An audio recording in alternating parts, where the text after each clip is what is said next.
On today's Buckeye Roast, we break down the latest from Ryan Day and the player interviews, including key messages heading into the weekend.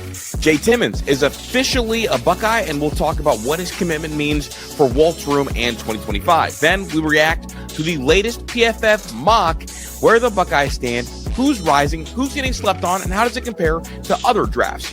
To wrap it up, we'll hit our bold predictions and roll through this week's over-unders as we head into a crucial stretch of the season. I'm Chris Drew, a decent man, and this is the Buckeye Roast with Ron and Q right here on Dead Air Sports. Make sure you like and subscribe.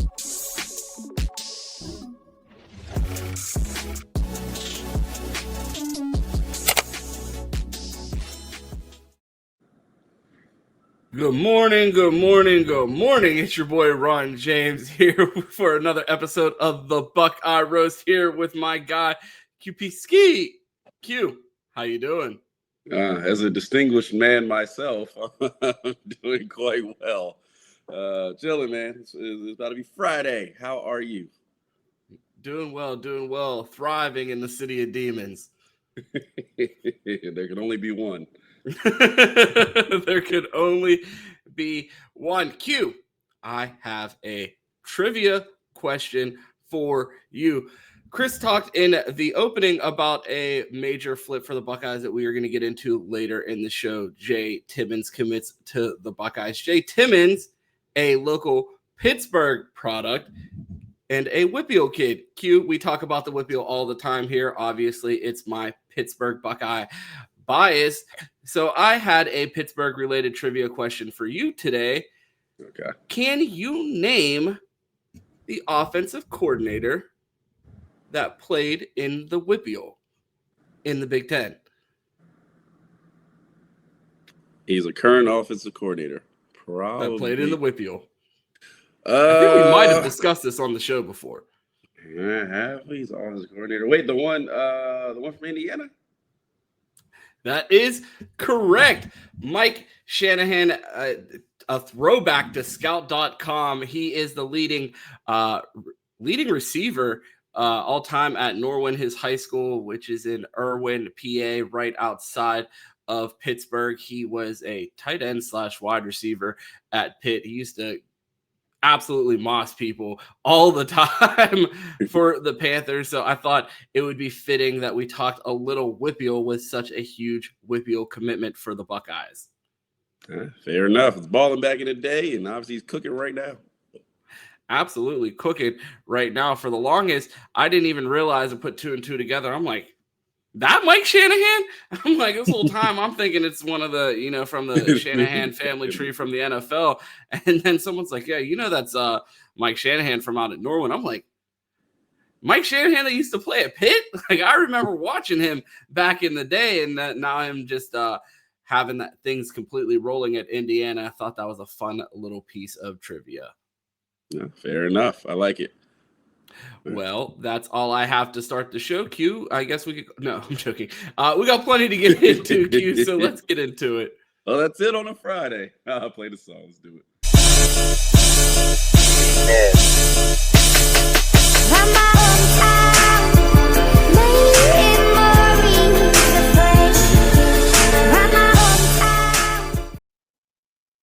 Hey guys, it's Chris Drew. Make sure you like and subscribe. It does a lot for us. It helps us as we continue to grow. We just crossed over 3,600 subs. And I know Q made a comment about me making a new one of these every time we get one individual sub. I won't be doing that, but I can definitely do a new one for every 100 subs. So again, thank you guys a lot. We're hoping to continue to learn and grow, and we do that with you guys. So make sure you enjoy this show. I know you will. Ron and Q do a great job. And then Tyler and I are sprinkled throughout the week with even more content from all over Ohio sports. Q, I think we're 75 away from a new video there, but an awesome message from our sponsors. Be sure to like the video and subscribe. We touched on it a little bit, Q, in the opening.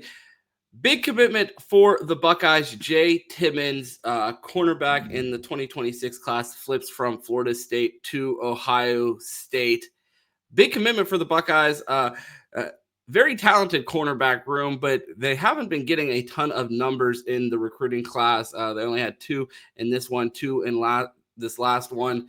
They add Jay Timmons to this class to get up to 3. Your thoughts here on this commitment? High 4-star prospect. Again, the Buckeyes benefiting from the turmoil. This is your guy, again, in your Florida State colors, back-to-back days. I know this is a tough one for you. Your Seminoles lose one, but your Buckeyes get one. How you feeling here after this flip? Yeah, a little bittersweet.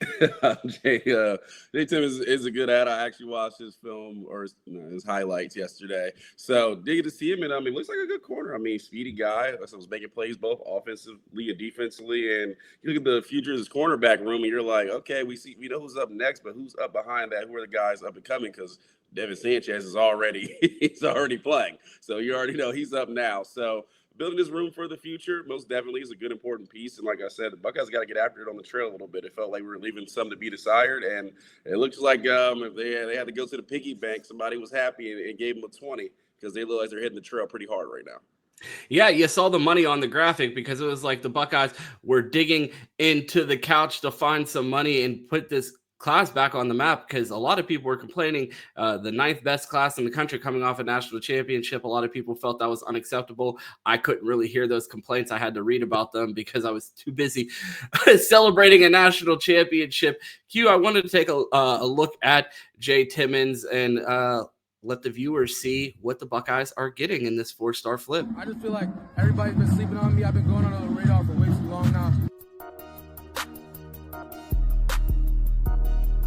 But nobody knows how much I've been through and how much work I had to put into. Last year, I was barely a starter on this team, and for good reason. I was about 5'8", 155. The freshman, he was admittedly a 140-pound weakling. I was too puny, I was a punk and all this good stuff, and I had my mindset that I was going to play football. In today's episode of Film Comparison, we have former NFL linebacker and his son, Florida State commit Jay Timmons.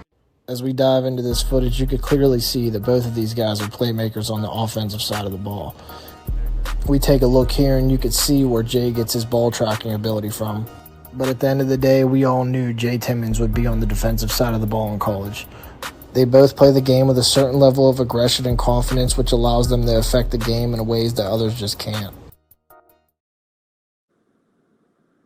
Yeah, that one has to hurt for Florida State, especially still seeing the graphic there at the end. You heard it there in the clip. Son of Steeler great Lawrence Timmons. I grew up watching his dad smack the hell out of people. First-round pick for the Steelers. And Q, I know he's a corner, but man, when you watch him tackle, sure easy to tell that his dad played linebacker.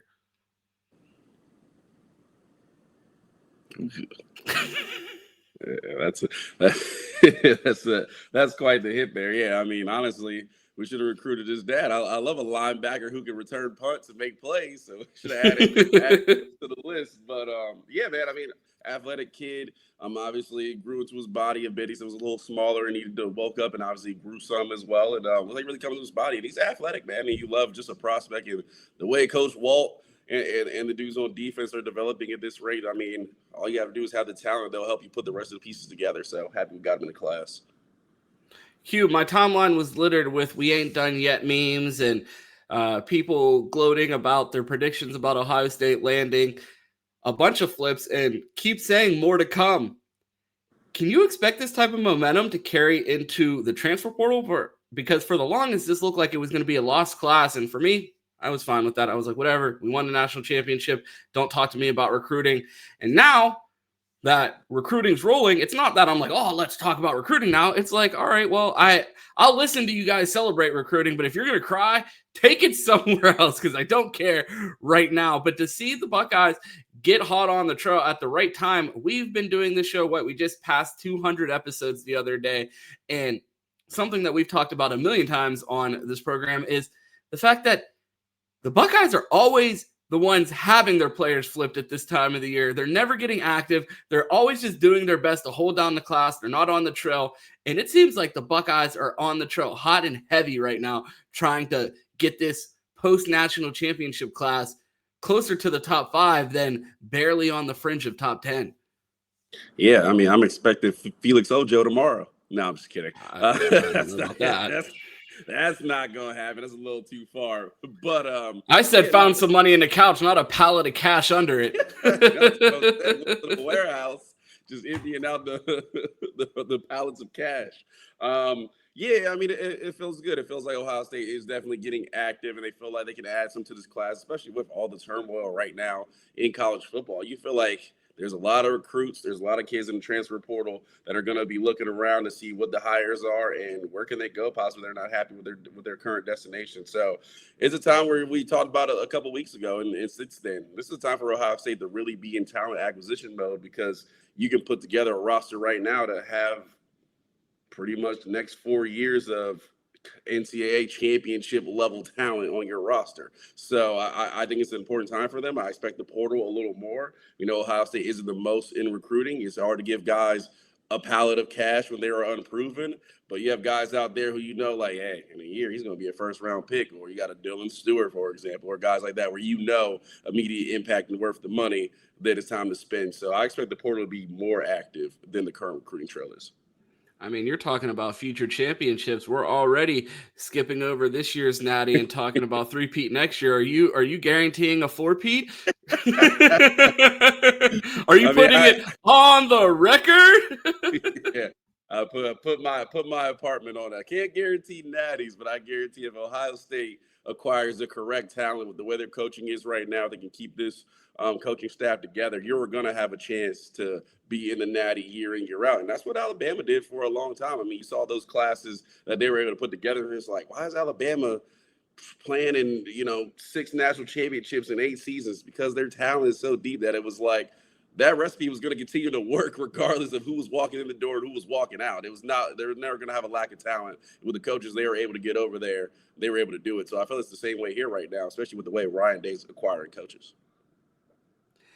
Absolutely. Speaking of the coaching staff, Ryan Day spoke to the media, and Chris Drew talked about it on Bleacher Report and put a little segment together for us to react to. One of the things that I took away from the pressers was a very particular point that Ryan Day made that kind of confirmed what a lot of us had already been believing. So for the majority of the season, Ohio State's been playing a very pace of play style football, focused on game control, good defense, and keeping everybody fresh. Now, a lot of people theorized that this was only the case to keep a guy like Julian Sayin from making mistakes. There's other media entities that suggested, okay, if they could go fast and have an explosive offense, they absolutely would. Ryan Day at his presser yesterday, said that Ohio State's offense had been chasing efficiency, which has resulted in a slower pace week after week. However, when it is time to turn up the gas, we will. That last comment from Day, that last part, when it's time to turn up the gas, we will, is a direct warning shot to just about everybody in the nation, college football-wise. Last year, what Ohio State was able to do come postseason time was they pressed the gas. Now, it came after, obviously, a very devastating loss to Michigan and the come-to-Jesus meeting that is well documented by Bill Rabinovitz afterwards. Now, this year, him sending that clear messaging confirms, I think, to an outsider perspective that, look, like we have absolutely been chasing efficiency in an effort to stay fresh. I know. Chris, what do you mean stay fresh? Well, if you do the breakdown numbers-wise, Ohio State is on pace to play 1,425 snaps. That's what they're on pace for this year. That is almost 200 less snaps than Georgia, than Texas, than Ole Miss, than Notre Dame, all schools that look to be playoff teams. We're talking about a game or two of freshness that they're going to have, and fresh legs matter down the stretch. Ryan Day, we theorized. Year over year, we've seen the plays per game go down, the plays from scrimmage. We've seen it go down. And when that happens, a lot of people want to draw all these conclusions to how they think Ryan Day thinks he can win. The truth of the matter is he's been playing 7-dimensional chess. Some of us have felt it and kind of seen it, and he's confirmed it for us. I mean, that's kind of the gist of it. Ryan Day sent a warning message to everybody. And the fact of the matter is this, even though they have gone kind of game control, they're still one of the top 2 offenses in every major metric in the sport. That's when they're being held back. When the chains come off and it's time to go full throttle, we're going to see a unique run, maybe for the second time in the Ryan Day era.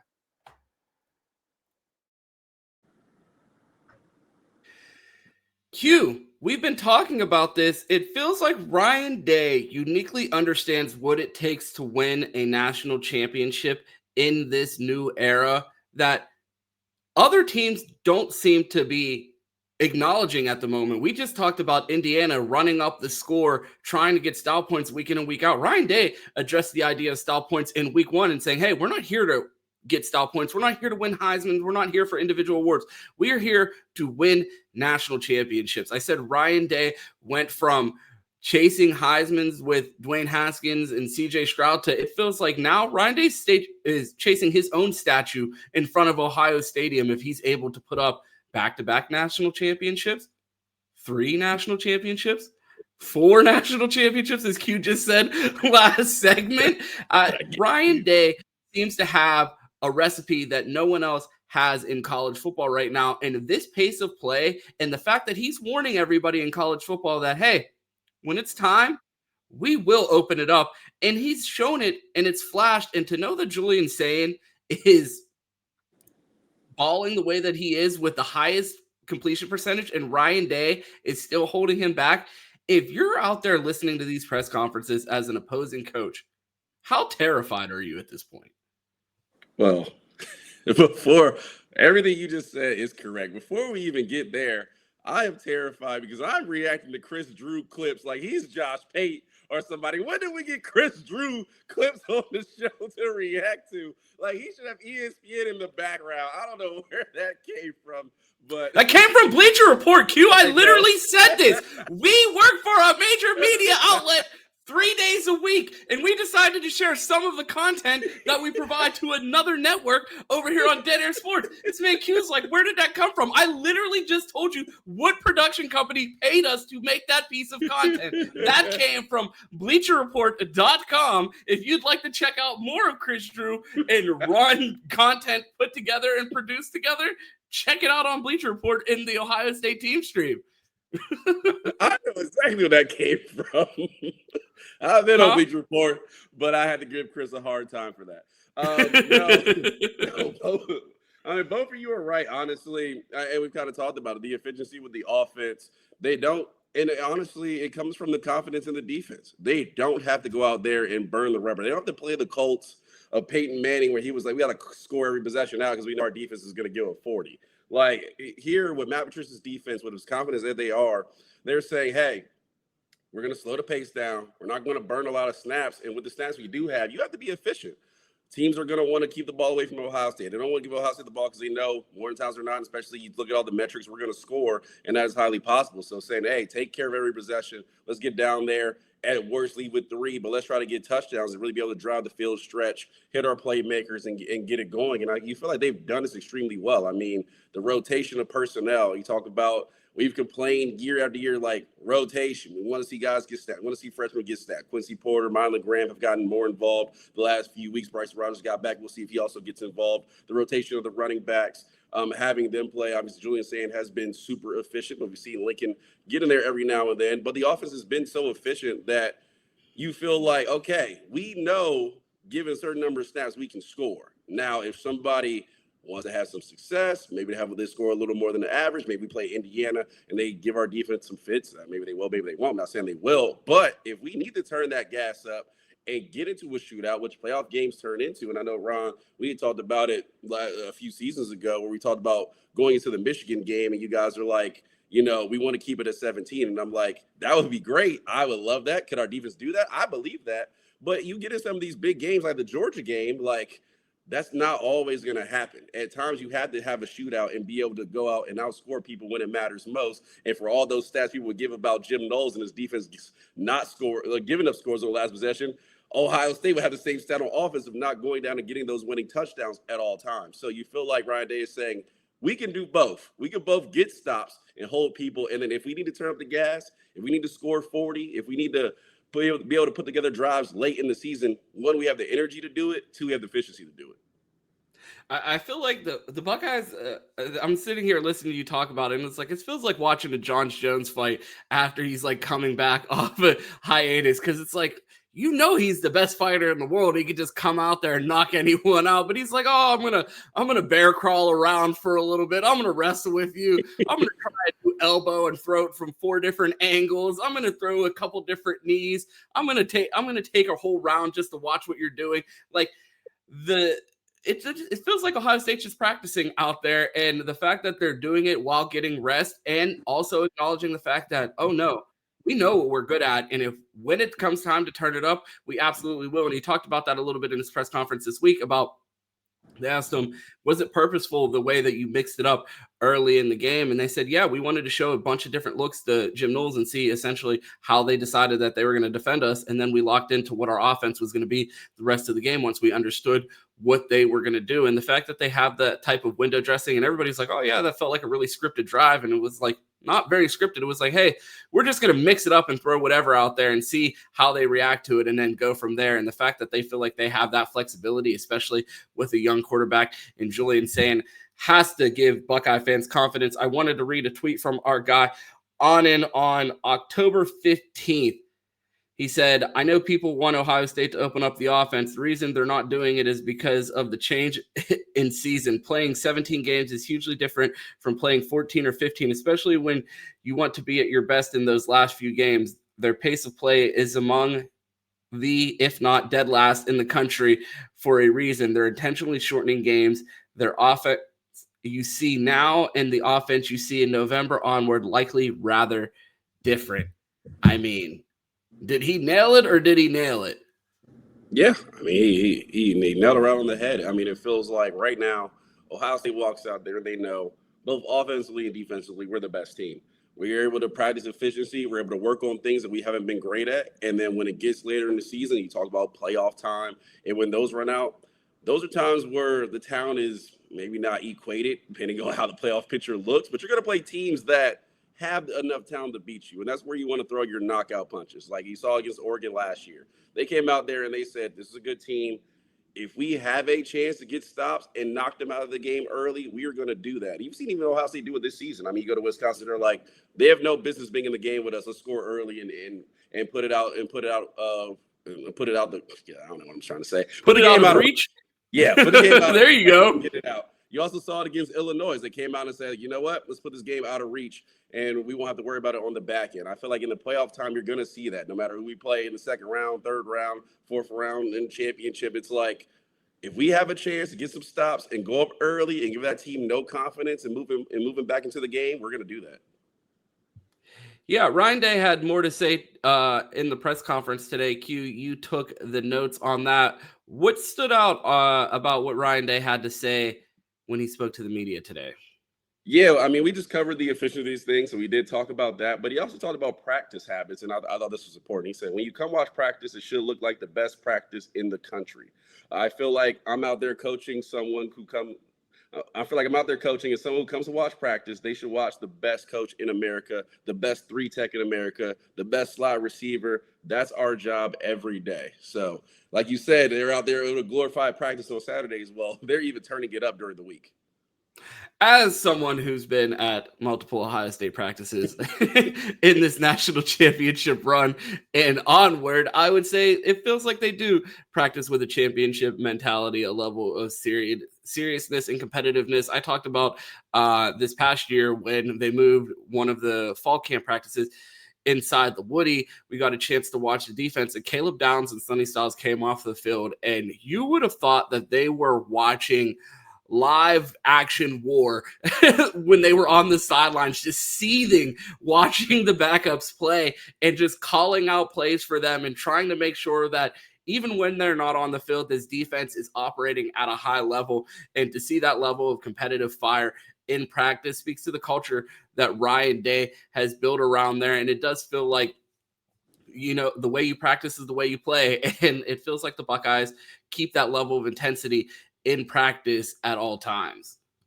Yeah, and that's kind of what you want. I mean, you practice like that. I think the best, this is not Ohio State, this is Arizona State, but Coach Dillingham said it like early in the season when he brought up like your practices. And he was like, you can go out there and BS in practice. That's a good practice for a bad team. You turn it up. That's an average practice for an average team. But to really be a great team, you had to come and deliver it every day. And I thought that was one of the best practice quotes I've heard this year. But Ryan Day just spit that out. He was like, you should think we have the best 3 tech, which we probably, Donald probably do. You should think we have the best linebacker. We think we have the best slot receiver. Like, all over the field, you should feel like these are a bunch of pros just waiting for their name to be called. And that's the expectation we go out in practice, and that's what they're delivering. Well, Q, we talk about it all the time that I don't think there is a worse existence in America than an Ohio State defensive back that has to cover these wide receivers in practice every day. You get no break except for on Saturdays when you have to cover someone else's receivers that aren't Ohio State's. And you see it show up even on Sunday. Denzel Burke graded out as one of the best cornerbacks in all of football in the NFL last weekend. The 4th highest graded rookie cornerbacks absolutely balled in the NFL this past weekend. Denzel Burke with a grade of 90 plus. And I said, can you name a player in college football over the past 4 years that had a harder assignment than what Denzel Burke has been asked to do at Ohio State for the last 4 years? And even as a late round pick in the NFL draft, you're seeing him get an opportunity in the NFL because of the preparation they say developed here for a reason. And then you see Buckeyes go out and get a flip of Jay Timmons and he joins BIA. You see how it's paying off in the NFL, and you can't blame these kids for wanting to come play for the Buckeyes. How many times have we talked about on this program this year of you're looking around and you're looking at all of these programs, they're firing coaches, their NIL's not right, they're not winning on the football field. And it's just like, all right, money's cool, but at what point do you want to come to Ohio State, win championships, and have an opportunity to play at the highest level at the NFL and continue to make money playing football even after college? And you're starting to see with all of these flips in college football, kids are looking around like, I don't want to go waste 4 of the best years of my life at a poop stand of a university like Florida State. I know that's your team, Q, but like, Couldn't think of any other team, huh? I couldn't come up with any worse school than Florida State. And so fitting, given the celebration that we're having today on the Jay Timmons Commitment Day. So, Q, you just can't blame these kids. They're looking around and making decisions like, I want to win. I want to play for the best. I want coaching stability. And how many universities can provide that at this point? Because you only have 3 coaches that have won national championships in all of college football, and one of them's a bozo, and we call him Dabo Weenie. Yeah, I mean, there's not many, but funny enough, I can actually name somebody who's had a tougher time than Denzel Burke over the last 4 years when he was at Ohio State.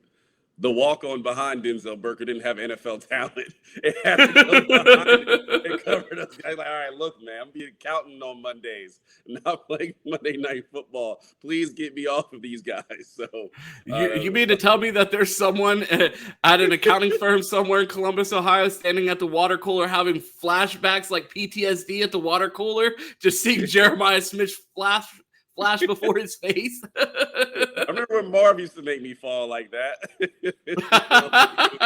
I'm in here with you guys. But speaking of cornerbacks, we did hear Jermaine Matthews weigh in on the wide receivers that we talk about so much that it's tough to guard. And he broke down both receivers. So he broke down Carnell Tate. He said Carnell Tate's body control and sound technique make him a complete receiver, and Jeremiah Smith is his elite physical gifts that make him such a mismatch. Ron, I want to ask you, and it's just a general sports question. Anybody in the chat can answer this. When you played, who was the guy you would rather have gone against? Was it the elite athlete that's out there? Maybe he's not the most technically sound, but he's just so gifted that it's like, bro, this is Superman. Like, how is he doing that? Or was it that really sound fundamental player that it was like, bro, he just doesn't make a mistake. Like, I'm more athletic. I'm just as fast as him, but he just gives me nothing to go off of and always beats me. Like, which guy would you rather play against? I personally was not the most skilled of athletes when I played. I was more of a brute force type of soccer player. So if someone thought they were going to come be sound fundamentally, I was going to oppress physicality and athleticism on them. I'm going to run so much faster than them. And if we ever meet near the ball, I'm going to make you second guess if you want to touch the ball the rest of the game, because we don't have pads and I'm running full speed through your chest. I was just at a wedding this past weekend, and my buddy that I played soccer with was like, I used to just watch you run full speed at the ball, make no attempt to make any soccer move, and just flatline people and watch them get stretchered off the field. And I was like, you know what I mean? I did what I did best, not just run into people at high rates of speed. So me personally, I'm not trying to find someone that's trying to match my athleticism. In my 2 years of playing varsity soccer, I ran into one person where I was just like, usually if someone's faster than me, I'm probably stronger than them on the field. If they're stronger than me, normally faster than them. One time in 2 years of playing varsity soccer did I run into someone bigger, faster, stronger than me for an entire game. And it was one of the most miserable experiences of my life, because at that point you just feel helpless. Like, you're not going to outthink 4.4 speed at 6'1", 180 pounds, like running past you. You're not doing that. So yeah, I'm going with I'll play the smart guy and try to out physical him any day versus someone that's the superior athlete. Yeah, Ron. I mean, I didn't play as much soccer as you. I grew up playing soccer, and I watch a lot of Premier League, but I'm pretty sure they call those fouls. No. Because look, here's the thing. I'm pretty sure. Here's the thing. Okay. Here is the thing. Look, the way you would take the ball off of people is someone just takes half. I just need a step. You take a touch that's half a touch too big. I'm stepping between you and the ball, and if you're running at full speed and you run into my back, that's going to halt your momentum. And then the other thing is, if they call them 50-50 balls, I call them hospital balls, because I'm not really even trying to get the ball. I'm just trying to run through contact and just make everybody second guess how bad they really want the ball on the field. Oh my goodness. That's a great inside look. We'll play against Ron on the Sunday League. And that's the other thing, that I'm not much of a pickup soccer guy, because I play too aggressive, and like, everybody got to go back to work on Monday. I'm not trying to murder someone on a soccer field over an intramural game, but back in high school, got a little crazy out there. Well, Ron, I played against some great athletes back in the day, but there was one dude I used to play against that used to irk me. So growing up, and you'll know this name, I played against this guy. He played at UNC by the name of Kendall Marshall. We were from the same town, so we played at the Boys and Girls Club all the time against each other for quite a few years before we went off to high school. And I absolutely hated playing against him. I'm talking about, like, even as a kid, the most fundamental player I've probably ever played against in person. I mean, he was just so clean. He wouldn't make mistakes, would not turn the ball over, wasn't the most athletic. I think he kind of grew. Wasn't the most athletic. He played at North Carolina. Yeah, but I'm talking about, he wasn't out. He was a Division I. I think this is an awful example. Q's like, you know what? You know who the worst was to play against? This Division I athlete that was also really fundamentally sound. Like, of course, it wasn't like he was just out there outthinking the game. He was a Division I athlete, Q. I guarantee his dunk package was better than yours. Ron, we were kids. First of all, we were in middle school, so he wasn't out there dunking and all that too. He later grew into his body. He wasn't that athletic in middle school. Like, it's all like, I was a good. How many wins did you get against him, Q? Huh? How many wins did you have against him? Honestly, I didn't lose against him that much. I beat him in the championship 1 year.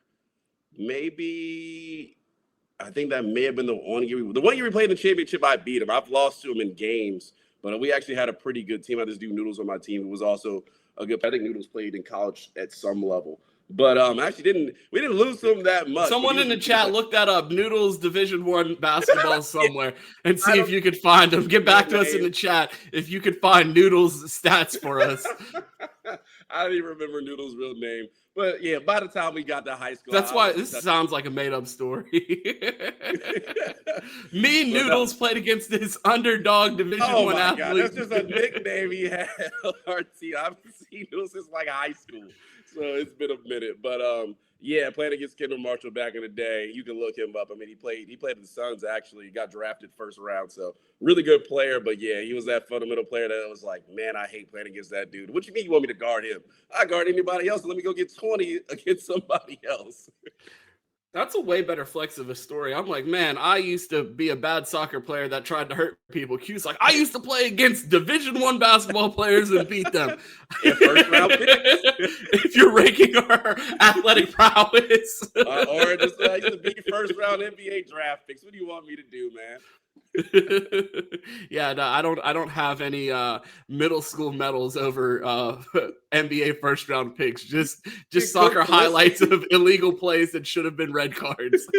You did not go to Christian Pulisic one time and run down? No, never. I got thrown out of one game in high school. That's probably the highlight of my high school soccer career, getting thrown out of a game. Well, that'll be a fun chat question. So let me know, you played sports. Who would you have rather played against? I got one more for Jermaine Matthews talking about our quarterback, Julian Sayin.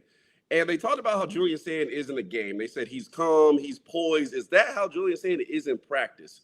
And he said he noted that Julian has some fire when needed. If you go at him, he's going to come back. He's not going to back down from anything.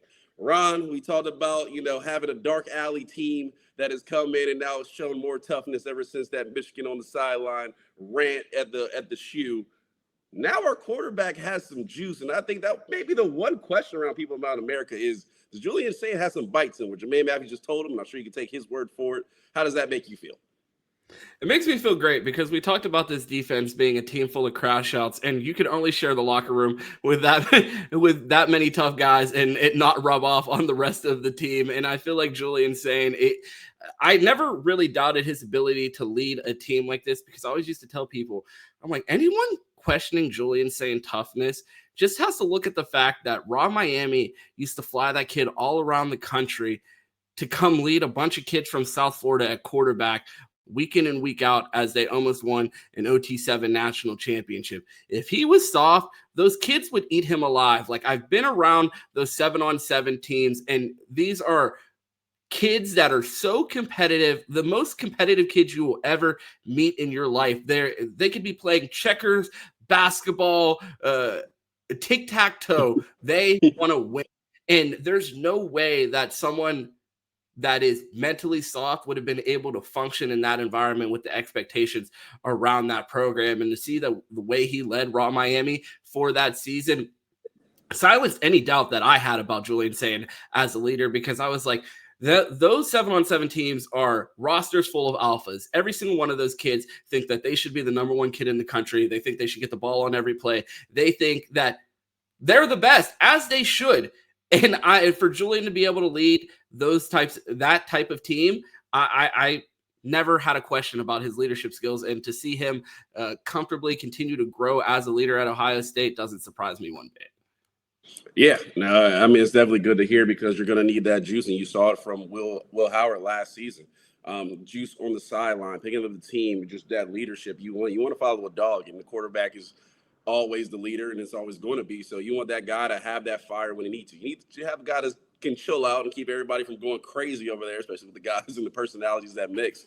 But definitely the fact that he has that fire. I mean, we've heard about it from guys from Joe Burrow, JT Barrett. Like, when they got to turn it on, they really do, and that competitive seeks out. So knowing Julian Sayin has that is kind of the final piece there, and kind of the final question of the chessboard.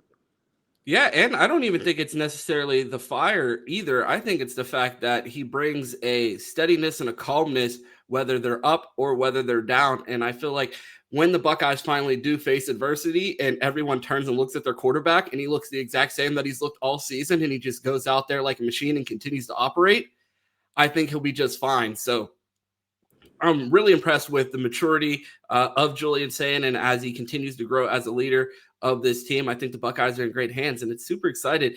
It's super exciting after having this is our third straight year with a new quarterback, knowing that we're watching our quarterback for next year, and we don't have to have is this a quarterback battle conversation this offseason? Well, if we are, David St. Clair got really good. Absolutely. A couple more. One last note from Jermaine. They asked him who's harder to cover, JJ or Carnell. He said Carnell because JJ's going to have the double team. Fair enough. Make it a little easier on you. I know we're right up against the deadline, Q, so we are going to go rapid fire on some of these bold predictions. Did you prepare your bold predictions? I'm looking at the note. I see mine. Did you have yours? I got a couple I can throw in there. Okay, my first one. Let me know how many you need from me before you're ready to give your first one. My first bold prediction, I have a Devin Sanchez interception this Saturday. Would love to see it. I like that. I think Devin Sanchez definitely played a nickel role. I think he's due, and I will follow that. I had a bold prediction. Not playing the nickel role. He's playing outside corner. Sorry. Playing the dime package. I just didn't want people screaming in the comments and say, that dude doesn't even know where he plays. Devin Sanchez playing wide receiver. I'm thinking he's due for a touchdown. No, that's a good bold prediction. I actually had one, so I will follow you on that one.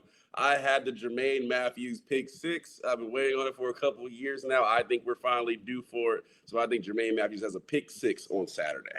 It's my first bold prediction.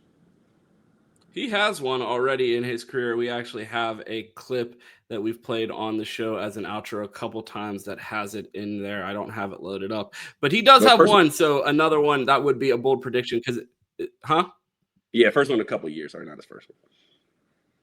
Yeah, it would be the first one in a while. My next one, I have 3 different SFE players score a touchdown. That gives me all 3 wide receivers that start. That would also give me Mylan Graham as a potential touchdown, and Devin Sanchez pick 6 would also count in that count. Is that bold enough? I didn't say 3 total SFE touchdowns, which I don't think is very bold because if you get 2 JJ or 2 Carnell plus another one, that's only 2 players. But if 3 players score a touchdown from SFE, I think that's sufficiently bold. That's fair enough. I will allow it. I have first time Quincy Porter touchdown and 2 Bryson Rogers catches on Saturday. The duo. Parlay it. I think that is extremely bold. I don't know if we have how many. We have 2 Bryson Rogers catches on the season. I think he has 1 or 2. Okay. But it's sufficiently bold for me. My next one is Zion Grady gets a sack.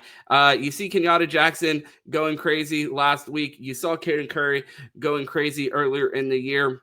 I think Zion Grady is the next defensive end in that room to really start asserting himself during the back half of the season. And I think this is one of the games that he gets rolling. So I have a Zion Grady sack prediction. I like that. I agree with that one. I will go with an Arvell Reese interception. I feel like he's done it all in the blitz game, so much so that everybody on Twitter is like, he's a one-trick pony. All he does is blitz and tackle guys. Well, he's actually pretty good in coverage as well, and he drops back a lot. So I have Arvell Reese tipping the ball, an interception, and taking it back, maybe not a touchdown, but a few yards, and showing people more diversity to his game. I mean, I'm interested to see what the return game looks like because we might be able to find our short yardage back as well if Arvell Reese looks pretty good with the rock in his hand. I mean, I've watched Riley Pettijohn fill that role for his high school team. I'm not quite sure if I would roll it out. Obviously, the coaching staff's not going to do it. But if a Hall of Fame Twitter coach, was running this team, I'd consider it. Fair enough. You are unquestioned. I wrote kick return for 40-plus yards, but I'm going to expand that and make it a little less bold, and I'm going to say a kick or punt return of 40-plus yards. I'm not predicting a touchdown, but I think the Buckeyes are going to have a little bit of special team success this weekend. Fair enough. I like it. I could use another punt return on my diet. I think that would be nice to have. So hopefully we get one of the two. I will follow that with an Isaiah West above 30-yard carry. I think he's shown the explosiveness. I think he's shown the cutting. I'm waiting for that first Isaiah West big run when people say, what are we doing? Get him in the game more. So I'm looking forward to that on Saturday, a 30-plus yard run from Isaiah West.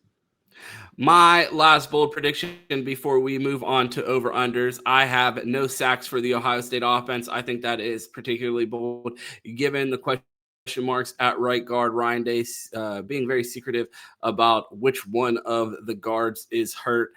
He said 2 of them are back at practice. Another one is hoping to be back by Saturday, but we shall see. You can't believe anything that Ryan Day says about injuries, being that he once told us someone with an ACL was week to week for an entire season. Fair enough. I like it. And my last one is a Caden Curry 3-sack game. I feel like he got held a lot last week, so he's due.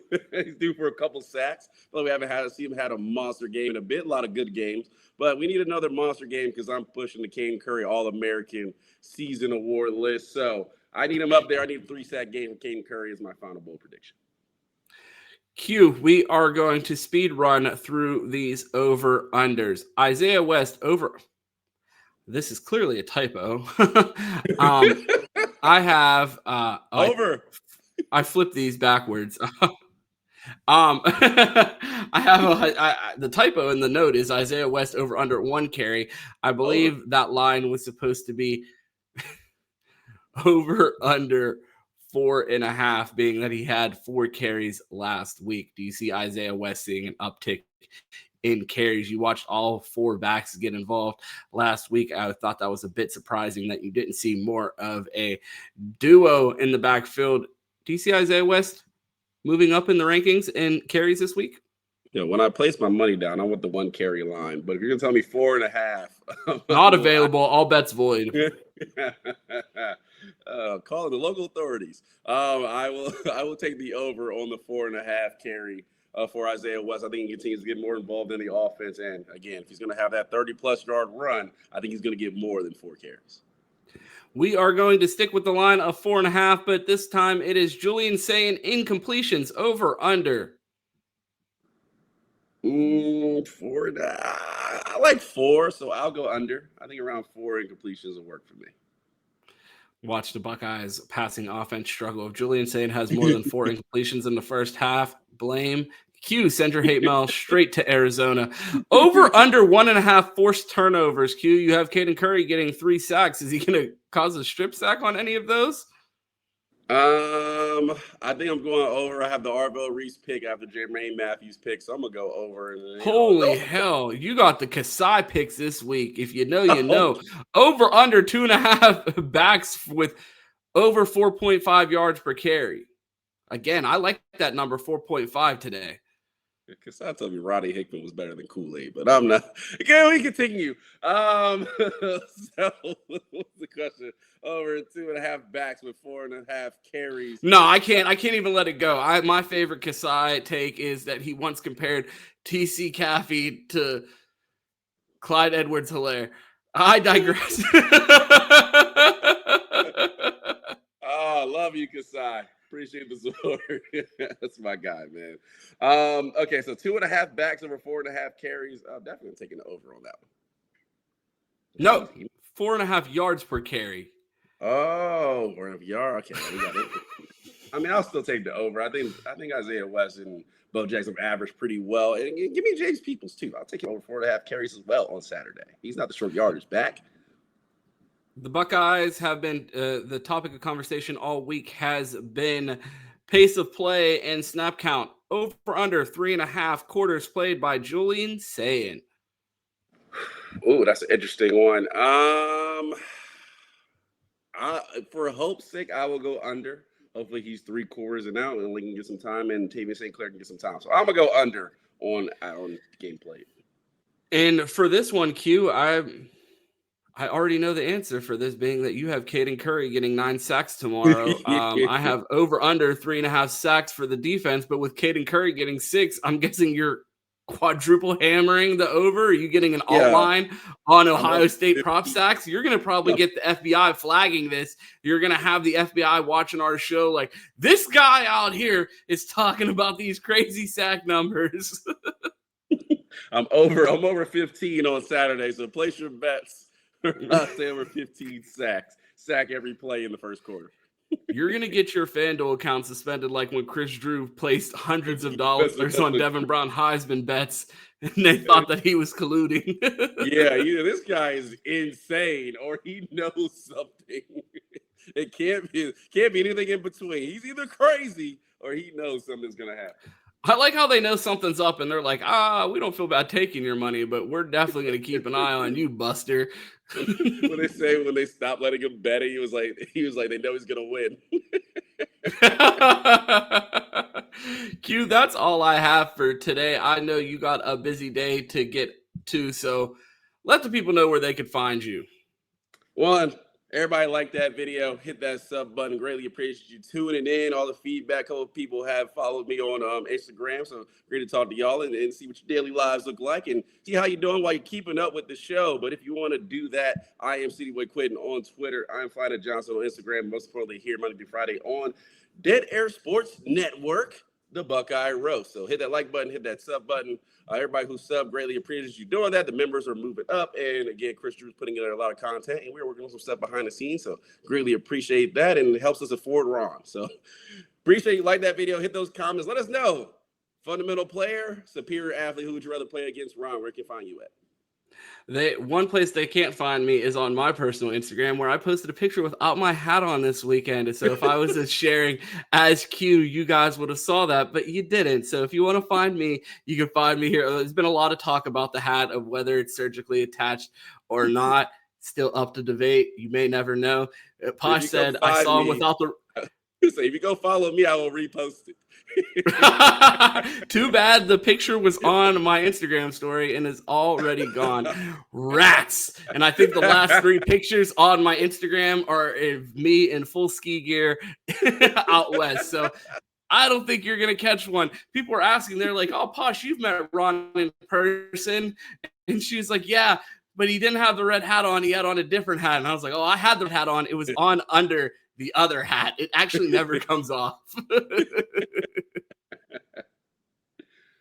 Even when I take it off, I had it in my back pocket at the wedding. But if you want to find me here with my hat on Monday through Friday, you can catch me on the Buckeye Roast here with my guy Kupiski, 10 a.m. Eastern, Monday through Friday, right here on the Dead Air Sports YouTube channel. Be sure to like the video and subscribe. It helps us a ton. If you want to find me in the Bleacher Report app, or Chris Drew and more videos like you saw earlier in the day, check us out in the Ohio State team stream on Bleacher Report, or you can catch me on Twitter. That's at 2Ts. It's 2_TEES. We appreciate you guys tuning in, and you know how this thing ends. It's always go Bucks. And of course, OH. IO.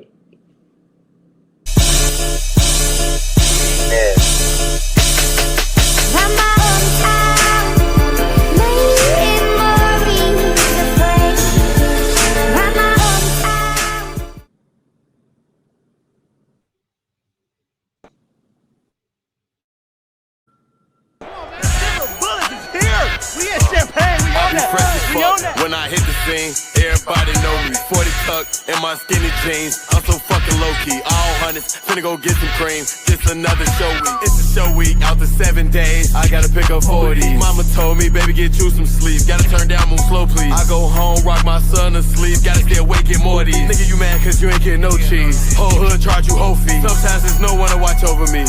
Too broke, can't get close to me. Send an op, say hello to me. Number respect when approaching me. And don't act like you don't know it's me. Know that bitch somewhere close to me. And I ain't got no reason to be on that. You the one to vent your homie. Even though I really be on that. Beat a nigga up if you want that. You can't even buy a whole lunch, Jack. Better get a clock and punch that. Used to run my hood like a rug rat. We went to war with one guy. Ain't lying, we'll go, they come back. All on defense, bust back. So they want me whack. 100 shots out the back of the lag. I spit that shit that you get hot to and make you want clap after that.